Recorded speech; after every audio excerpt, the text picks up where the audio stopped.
الحمدللہ رب العالمین والصلاة والسلام علی سید المرسلین اما بعد فاعوذ باللہ من الشیطان الرجیم بسم اللہ الرحمن الرحیم رب اشرح لی صدری ویسر لی امری واحلل عقدۃ من لسانی یفقہوا قولی۔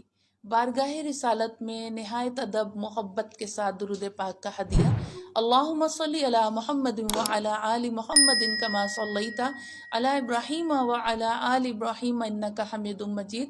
اللہم بارک علی محمد وعلی آل محمد کما بارکت علی ابراہیم وعلی آل ابراہیم انک حمید مجید۔ سورہ قیامہ کی طرف بڑھیں گے، اور یہ بھی قیامت کا ایک نام ہے، قیامہ قائم ہونے والی، ٹھیک ہے، یہ صورت ہے، اور اس میں قیامت کا ذکر اور پھر قیامت کے مقدمات کا ذکر۔ مکی صورت ہے، 40 آیتیں ہیں اور 2 رکوع ہیں۔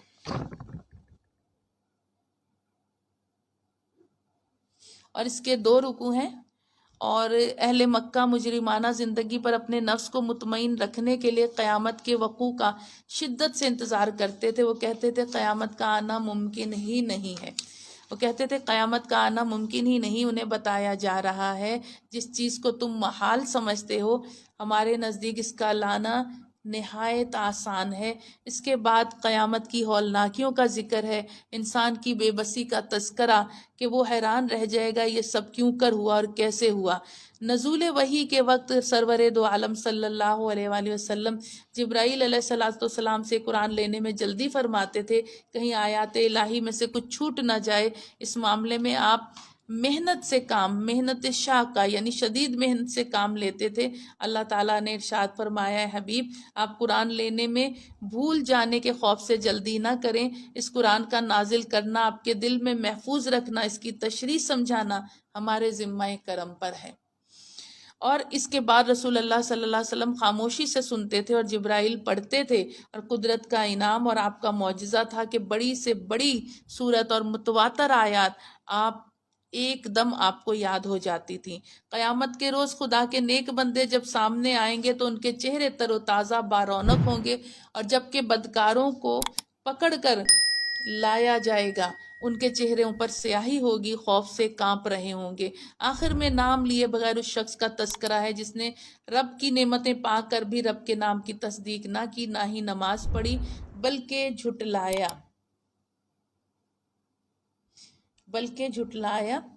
جھٹلا کر آیات الہی سے منہ پھیر لیا، پھر متکبرانہ انداز میں گھر چلا گیا۔ ایسے شخص کی مہلت ان قریب ختم ہونے والی ہے۔ اس نے اپنی پیدائش پر غور ہی نہیں کرا کہ کس طرح وہ ایک نطفے سے پیدا ہوا، اور جس خدا نے اسے پیدا فرمایا ہے کیا وہ پھر مردوں کو زندہ کرنے پر قادر نہیں۔ یہ سورہ قیامت کی ہولناکیوں کا بیان اس سورہ مبارکہ میں ہے، اور ہم اس کا آغاز کرتے ہیں۔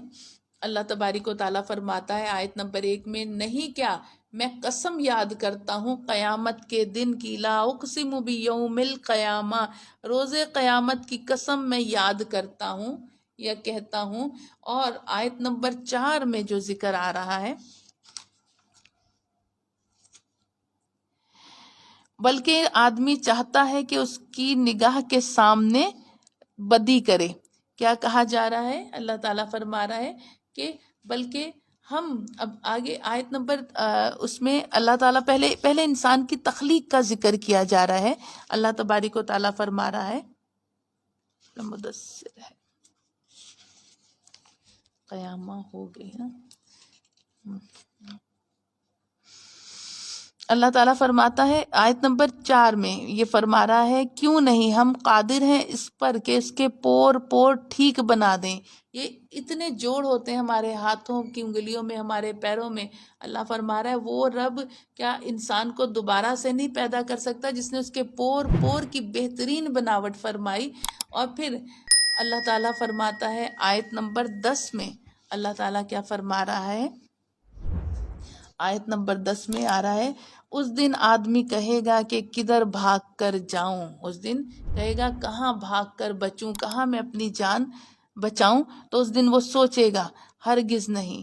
آیت نمبر 11 میں، کوئی پناہ گاہ آج نہیں ہے، آج کے دن کوئی چیز تجھے نہیں بچا سکتی اور تجھے اپنے رب کے پاس جا کے مستقر ٹھہرنا ہے، یہ کہا جا رہا ہے۔ اور پھر وہ نبی کریم صلی اللہ علیہ وآلہ وسلم سے وہ آیت نمبر 16 میں وہ اللہ فرما رہا ہے لا تحرک به لسانک لتعجل به، اے محبوب اللہ فرما رہا ہے کہ آپ قرآن یاد کرنے میں جلدی نہ کر اپنی زبان کو حرکت دیں۔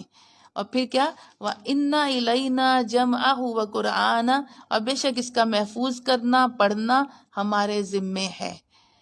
تو یہ کہا جا رہا ہے کہ اس کا محفوظ کرنا، جمع کرنا، اور اس کا تمہیں پڑھنے میں رکھنا یہ ہمارے ذمے ہے۔